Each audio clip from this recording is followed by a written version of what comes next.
Nithya Mariyappan audio நாவல்கள் channel உங்களை அன்புடன் வரவேற்கிறது. மனதிற்கு இதம் தரும் இனிய நாவல்களை நிதமும் கேட்டு மகிழுங்கள். உங்கள் ரசனைக்கு விருந்தளிக்கும் நாவல்களை தொடர்ந்து கேட்க சேனலை சப்ஸ்கிரைப் பண்ணுங்க. லைக், ஷேர், கமெண்ட் பண்ணுங்க. இணைந்திருங்கள் நித்யா மாரியப்பன் ஆடியோ நாவல்கள் சேனலுடன். நாம் கேட்கப் போவது ஸ்ரீ பதிப்பகம் மூலம் புத்தகமாக வெளிவந்த நாவலான அமிர்த சாகரம். இந்த கூட்டு குடும்ப பின்னணியிலான காதல் கதைக்குள் பயணிக்க தயாராகும் நான் உங்கள் RJ பிரீத்தி. சாகரம் 22. மேரேஜுக்கான அரேஞ்ச்மெண்ட்ஸ் பார்க்கறதுக்கு சிவா தாத்தா வெட்டிங் பிளானரை அப்பாயிண்ட் பண்ணிட்டாரு. இத்தனைக்கும் ஹரி, சுந்தர், பிரணவ் 3 பேருமே நாங்களே எல்லா வேலையும் பார்த்துக்கிறோன்னு சொன்னாங்க. தாத்தா தான் அவங்களுக்கு ஓவர்லோடு, எக்ஸாம் இருக்கிறதுனால வேண்டான்னு சொல்லிட்டாரு. ட்ரெஸ் எல்லாமே எங்க டெக்ஸ்டைல்ஸ்ல தான் எடுத்தோம். அம்மாவுக்கு என்கேஜ்மெண்ட்டுக்கும் மேரேஜுக்கும் நான் தான் சாரியை செலக்ட் பண்ணேன். அவ தான் எந்த கலரா இருந்தாலும் ஓகேன்னு சொல்லிட்டாளே. ஹோ மை கடவுளே! கல்யாணம் அவளுக்கா இல்ல அவளோட ஆட்சிக்கான்னு தெரியல. அவங்க அளவுக்கு கூட இவ எக்ஸைட்மெண்ட் காட்டல. ஒருவேளை அவளுக்கு ஒர்க் லோட் அதிகமோ? அப்பா கிட்ட கேட்டா தெரிஞ்சிட போது. அமிர்தாவின் சாகரன். மனைவியின் பூ போன்ற வதனத்தை ரசித்துக் கொண்டிருந்த வித்யாசாகருக்கு உணவு பாத்திரங்களை வராண்டாவில் வைத்துவிட்டு வந்த நிகழ்வு நினைவுக்கு வரவும் அமிர்தாவின் தோளை தட்டி எழுப்பினான். அம்மு, எழுந்திருடா, சாப்பிட்டு தூங்கலாம். 2-3 முறை எழுப்பிய பிறகு அமிர்தவர்ஷினி கண் விழித்தாள். சரியாக உறக்கம் கலையாத விழிகளுடன் தடுமாறியபடி எழுந்தவள், எனக்கு தூக்க கலக்கவா இருக்கு சாகர், தூக்கிட்டு போங்களேன் ப்ளீஸ் என்று கைகளை குழந்தை போல விரித்து காட்ட வித்யாசாகர் குறுநகையுடன் அவளை கையில் ஏந்திக் கொண்டான். அறையை விட்டு வெளியேறி மாடி வராண்டாவின் வட்ட சோஃபாவில் அவளை அமர வைத்தவன் அவளுக்கும் தனக்குமாக தட்டில் உணவை எடுத்து வைத்தான். அமிர்தாவும் உணவின் நறுமணம் நாசியை தீண்டியதில் சுறுசுறுப்பானவள் தட்டில் இருப்பதை அமைதியாக சாப்பிடத் தொடங்கினாள். வித்யாசாகர் அவளுக்கு இன்னும் உறக்க சோர்வு தீரவில்லை என எண்ணிக்கொண்டிருக்க, அமிர்தாவோ அவளை அணைத்து தூக்கியவனின் ஸ்பரிசம் உண்டாக்கிய வித்தியாசமான உணர்வை நாணத்துடன் ரசித்தபடி சாப்பாட்டில் கண் பதித்திருந்தாள். சாப்பிட்டு முடித்ததும் இருவரும் காற்றாட மாடி வெராண்டாவில் அமர்ந்திருந்தனர்.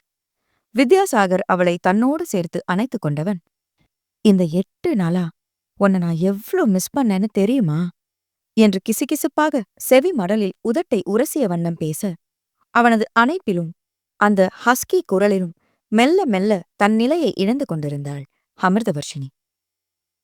டெய்லி இதே இடத்துல நீ இல்லாம தனியா இருந்தப்போ நைட்டு நம்ம ரசிச்சு பார்க்கற வானம், நட்சத்திரம், நிலா கூட ரொம்ப டல்லா தெரிஞ்சுதம்மோ.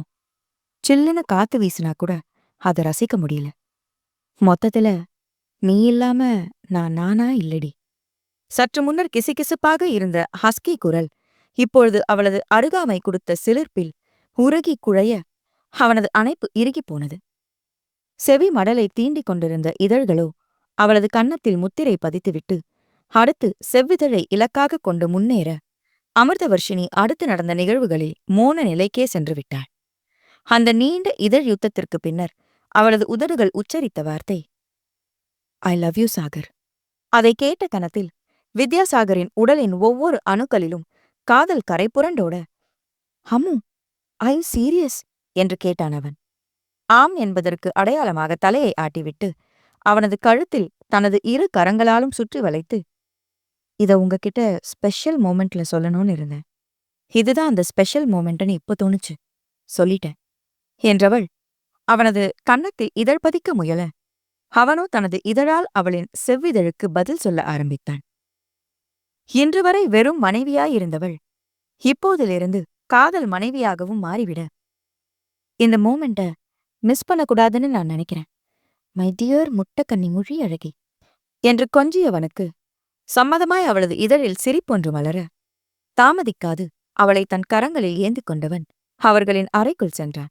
பாரதியின் கவிதைகளை கற்றுத் தேர்ந்த அந்த காதலன் தனது காதல் மனைவியுடன் சேர்ந்து அழகிய இல்லறம் என்னும் கவிதையை அந்த இரவில் எழுத ஆரம்பித்தான்.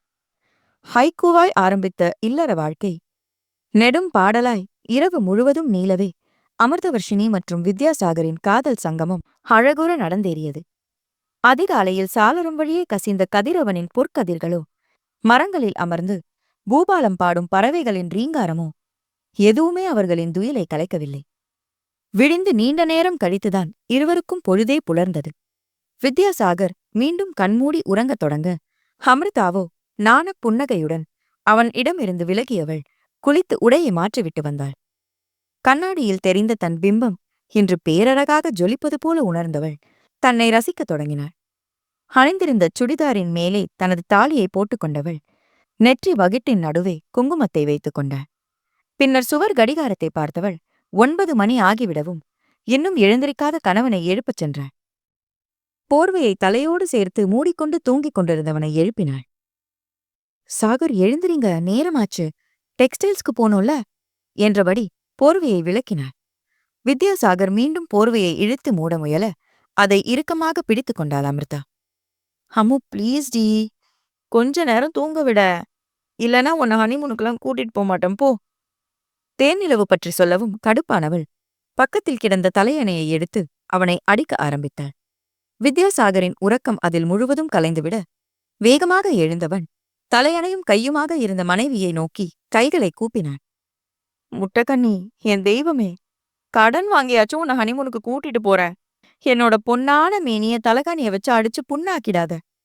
அமிர்தவர்ஷினி தனது ஆட்காட்டி விரலை காட்டி, அந்த பயம் இருக்கட்டும், எழுந்துருங்க, டெக்ஸ்டைல்ஸ்க்கு போக ரெடி ஆகுங்க என்று சொல்லவும், இன்னைக்கு நான் டெக்ஸ்டைல்ஸுக்கு லீவுடி, இன்னைக்கு மட்டும் இல்ல, இன்னும் 1 வாரத்துக்கு நான் லீவு தான் என்றான் வித்யாசாகர். அவனுக்கு அந்த 8 நாட்களில் வேலை பளு மிகவும் அதிகம்தான். ஓய்வாக சற்று நேரத்தை மனைவியுடன் கழிக்க விரும்பியவன் தேன்நிலவு என்று சொல்லி அவளை சமாளித்தான். இது எதுவும் புரியாது ஏன் என கேள்வியாக விழித்தவளிடம், நம்ம ஹனிமூனுக்கு போக வேண்டாமா அம்மு என்று கொஞ்சலாக சொன்னபடியே டவலை எடுத்துக்கொண்டு குளியல் அறையை நோக்கி சென்று விட்டான்.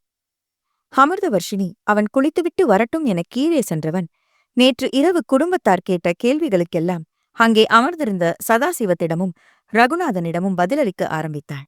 பூஜை அறையிலிருந்து வெளியே வந்த மீனாட்சியும் அதில் கலந்து கொள்ள சிறிது நேரத்தில் காஃபியோடு வந்த ஜானகி மருமகளிடம் கொடுத்துவிட்டு அவள் சொன்ன கதைகளை கேட்க ஆரம்பித்தார். கூடவே, எப்படியோ படிப்பை முடிச்சிட்டல்ல, நீயும் வித்தியும் கொஞ்ச நாள் வெளியூருக்கு போயிட்டு வாங்கல, அன்னிக்கு வித்திப்பா கூட ஏதோ சொல்லிக்கிட்டு இருந்தாரே என யோசித்தவர் நினைவு வந்தவராக, வித்தியோட கிளையண்ட்டுக்கு மெட்டில ரிசார்ட் ஒன்று இருக்கான், அத பத்தி தான் சொல்லிக்கிட்டு இருந்தாங்க, நீயும் வித்தியும் கொஞ்ச நாள் அங்க போயிட்டு வாங்கல என்று கட்டளை போல சொல்ல, கணவனிடம் தேன்நிலவை பற்றி ஏற்கனவே பலமுறை கேட்டு துளைத்துக் கொண்டிருந்தவளுக்கு மாமியார் சொன்ன இத்தகவல் காதில் தேன் வந்து பாய்ந்தது போல இருந்தது. எப்படி இருந்தாலும் அவன்தான் 1 வாரம் டெக்ஸ்டைல்ஸ் வேலையிலிருந்து விடுமுறை எடுத்துக்கொண்டானே, ஊட்டி கொடைக்கானல் என்று தூரமாக சென்றால்தான் தேன்நிலவு அனுபவிக்க முடியுமா என்ன?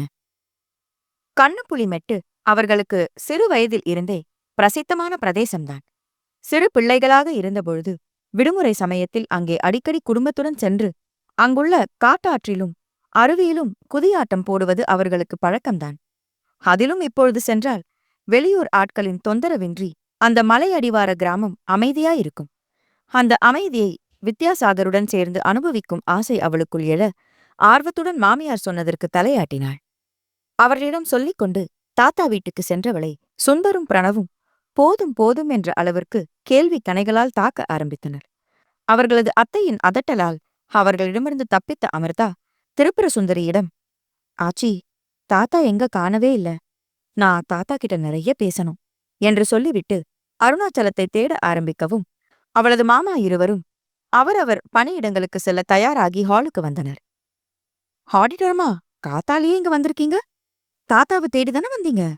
உங்க தாத்தா தோட்டத்துல மணத்தக்காளி கீரை பறிச்சுக்கிட்டு இருக்காங்க, போய் பாருங்க என பெரிய மாமா சொல்லவும் அமிர்தா தோட்டத்துக்கு சென்று அங்கே கீரை பறித்து கொண்டிருந்த தாத்தாவை கட்டிக்கொண்டாள். அம்முக்குட்டிக்கு பிரயாண களைப்பெல்லாம் போயிடுச்சா என்றபடி அவளை அங்கே இருந்த மூங்கில் இருக்கையில் அமர வைத்துவிட்டு தானும் அமர்ந்தார். தாத்தா, ஐ எம் ஆல்ரைட் நவ். நான் உங்ககிட்ட நிறைய பேசணும். எனக்கு எக்ஸாம் ரொம்ப ஈஸியா இருந்துச்சு தெரியுமா? எப்படியாச்சும் ரேங்க் ஹோல்டரானா போதும் தாத்தா. நீ கண்டிப்பா ரேங்க் வாங்குவிடா தங்கமே. எனக்கும் நம்பிக்கை இருக்கு தாத்தா. நான் மட்டும் ரேங்க் வாங்கினேன்னா ஊரு முழுக்க அருணாச்சலத்தின் பேத்தி இந்தியாவில் ரேங்க் வாங்கி சாதனைன்னு போஸ்டர் அடிச்சு சாகர வச்சு அதை ஒட்டுவோம். பேத்தியின் பேச்சில் சத்தம் போட்டு நகைத்தவர் தனக்காக யோசித்தவளின் சிகையை வருடி கொடுத்தவாறே, இந்த தாத்தாவுக்காக தானே இவ்ளோ கஷ்டப்பட்டு படிச்சாமு குட்டி? ரொம்ப கஷ்டமா இருந்துச்சாமா என்று கேட்க, அவளோ தாத்தாவின் கரத்தை பற்றிக் கொண்டாள். எங்க அப்பாவுக்கு அப்புறமா நான் சுதந்திரமா பழகிறது உங்ககிட்ட தான் தாத்தா. எனக்காக எங்க அம்மா அப்பா பண்ண தப்ப நீங்க மன்னிச்சீங்க. உங்களுக்காக நான் இதக்கூட பண்ண மாட்டேனா? ஒரே கல்லுல 2 மாங்கா மாதிரி இந்த கோர்ஸ் எனக்கு சொந்த கால்ல நிக்கிற தைரியத்தையும் கொடுத்திருக்கு. என்ன ரொம்ப புகழாதீங்க தாத்தா என்று பெரிய மனுஷியாக பேச, அருணாச்சலத்திற்கு பேத்தியின் பேச்சைக் கேட்டு பெருமிதமாக இருந்தது. அவளுடன் திருநெல்வேலி விஜயம் பற்றிய அனைத்து கதைகளையும் பேசி முடித்தவள் அன்றைய காலை உணவை தாத்தாவுடன் லட்சுமி பவனத்தில் முடித்துக் கொண்டாள். நீண்ட நாட்களுக்குப் பின்னர் ஆச்சி தாத்தாவுடனும் மாமா குடும்பத்துடனும் அமர்ந்து சாப்பிட்டவளுக்கு வித்யாசாகரின் நினைவு வரவும் புரை ஏறியது. சுந்தர் கேலியாக, அக்காவுக்கு வித்தி அண்ணா ஞாபகம் வந்துருச்சு போல என்று சொல்ல, பிரணவ் நமட்டு சிரிப்புடன் அவனுக்கு ஹைஃபை கொடுத்தான். காலை உணவு நேரம் கேலியும் விளையாட்டுமாக கடந்தது. அதன் பின்னர் மாமாக்கள் இருவரும் பணிக்கு சென்றுவிட, அத்தைகளும் மதிய உணவுக்கு என்ன செய்யலாம் என்று பேச ஆரம்பிக்க, அமிர்தா மீண்டும் புகுந்த வீட்டுக்கு சென்று விட்டாள். ஜானகி எங்கேயோ செல்ல தயாராகி வந்தவர் பச்சையும் அரக்குமாக எளிமையான காட்டன் சில்க் அணிந்து கம்பீரமாக தயாரானவரை பார்த்து, மார்னிங்கே ராஜமாதா சிவகாமி தேவி மாதிரி கிளம்பி நிக்கிறியே மம்மி, எதுவும் கோயில் கும்பாபிஷேகமா? டெய்லியும் கோவிலுக்கு போய் கடவுளை தொந்தரவு பண்றது பத்தாதுன்னு இப்போ கும்பாபிஷேகம் அன்னைக்கும் கூட டார்ச்சர் பண்ண போறியா? இது நியாயமா மம்மி என்று குறும்பாக சமுத்ரா வினவினாள். அதை கேட்டு அமிர்தவர்ஷினி கலுக்கென்று நகைத்து மாமியாரின் முறைப்பை வாங்கி கட்டிக்கொண்டாள். ஆமாண்டி, எனக்கு பிறந்த பொண்ணுக்கு வாய் கொழுப்பு அதிகமா இருக்கு பகவானே. போற இடத்துலயாச்சும் இந்த வாய் அரட்டை அடங்கி அமைதியா இருக்கணும்.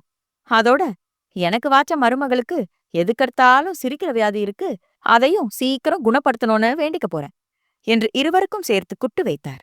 அப்போது ஜானு என்ற அழைப்புடன் ஜானகியைப் போல காட்டன் சில்கில் விஜயலட்சுமியும் வரவும் புருவம் சுருக்கி இருவரையும் பார்த்தனர் அவர்கள் பெற்ற மகள்கள். வந்துட்டியா விஜி? இதுங்க ரெண்டும் என்ன கிண்டல் பண்ணுதுடி. நான் ராஜமாதா சிவகாமி தேவி கெட்டப்பு போட்டிருக்கேனாமா என்று ஜானகி அங்கலாய்க்க, அவங்கள விடு, நம்ம அழகா இருக்கோம்ல, கொஞ்சம் பொறாம வரதானே செய்யும் ஜானு, நம்ம பொண்ணுங்க தானே, கண்டுக்காத என்று விஜயலட்சுமி சொல்லவும் ஜானகிக்கு வாயெல்லாம் பல். அவர்கள் இருவரும் பெரியவர்களை அழைத்துக் கொண்டு பஜனை மடத்தில் நடைபெறப் போகிற கதா கலாட்சேபத்திற்கு செல்வதாக சொல்லவும் தான் இங்கு இல்லாத இந்த 8 நாட்களில் தன் தாயாரும் மாமியாரும் மீண்டும் பழையபடி நெருங்கிய தோழிகளாக மாறிவிட்டனர் என்பதை அமிர்தா கண்கூடாக பார்த்து தெரிந்து கொண்டாள். இருவரும் ஒரே குரலில் வீட்டை பத்திரமாக பார்த்து கொள்ளுமாறு அறிவுறுத்தும் போதே வித்யாசாகர் வெள்ளை சட்டையும் கிரீம் வண்ண பேண்ட்டுமாக கிளம்பி வந்தான்.